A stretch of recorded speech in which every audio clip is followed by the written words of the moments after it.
तो hello students, आज का जो हमारा टॉपिक है वो है फैक्टर्स अफेक्टिंग एंटरप्रेन्योरियल डेवलपमेंट। तो आज हम उन फैक्टर्स को स्टडी करेंगे जिनके कारण एक इंडिविजुअल अपनी लाइफ में एक समय पर एंटरप्रेन्योर बनता है। तो ये फैक्टर्स हो सकते हैं साइकोलॉजिकल फैक्टर्स, राइट, जो कि एंटरप्रेन्योर की पर्सनैलिटी से रिलेटेड होते हैं। नॉन इकोनॉमिक फैक्टर्स जो कि एंटरप्रेन्योर की फैमिली और एनवायरनमेंट से रिलेटेड होते हैं, और इकोनॉमिक फैक्टर्स जो कि एंटरप्रेन्योर की कंट्री की इकोनॉमिक सिचुएशन से रिलेटेड होते हैं जिसका एंटरप्रेन्योर सिटीजन है।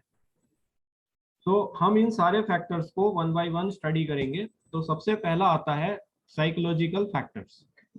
सो साइकोलॉजिकल फैक्टर्स जो होते हैं ये एंटरप्रेन्योर की पर्सनैलिटी में होते हैं, राइट। ये पर्सनालिटी ट्रेट्स होते हैं जैसे मेंटल कैरेक्टरिस्टिक्स और एटीट्यूड, जो कि एक इंडिविजुअल को एक पर्टिकुलर टाइप की सिचुएशन में एक स्पेसिफिक टाइप का बिहेवियर दिखाते हैं, राइट। सो ये साइकोलॉजिकल फैक्टर्स एंटरप्रेन्योर की पर्सनैलिटी में होते हैं, जैसे एंटरप्रेन्योर की मेंटल कैरेक्टरिस्टिक्स और उसका एटीट्यूड। एक एंटरप्रेन्योर को ये मेंटल कैरेक्टरिस्टिक्स और एटीट्यूड अपने पेरेंट्स, टीचर्स और एनवायरनमेंट से मिलता है, राइट।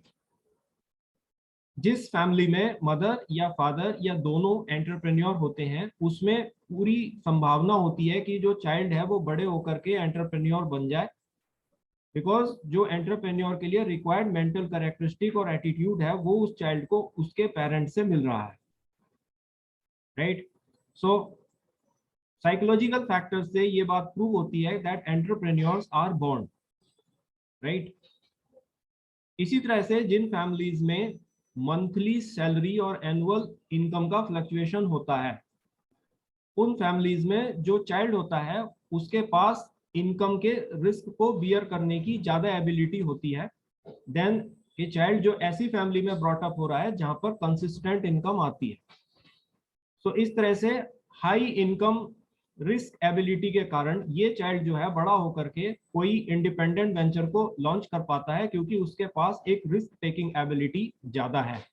यही कारण होता है कि एक फिल्म एक्टर का बच्चा जो है वो फिल्म एक्टर ही बनता है, एक पॉलिटिशियन का बच्चा जो है वो पॉलिटिशियन ही बनता है, और एक होटल ओनर का बच्चा एक होटल ओनर ही बनता है, क्योंकि उसको वो रिक्वायर्ड एटीट्यूड और मेंटल कैरेक्टरिस्टिक्स अपने पेरेंट्स से मिल रही है और उसने बचपन से ही एक इनकम रिस्क को देखा हुआ होता है और इसलिए उसकी रिस्क टेकिंग एबिलिटी ज्यादा होती है।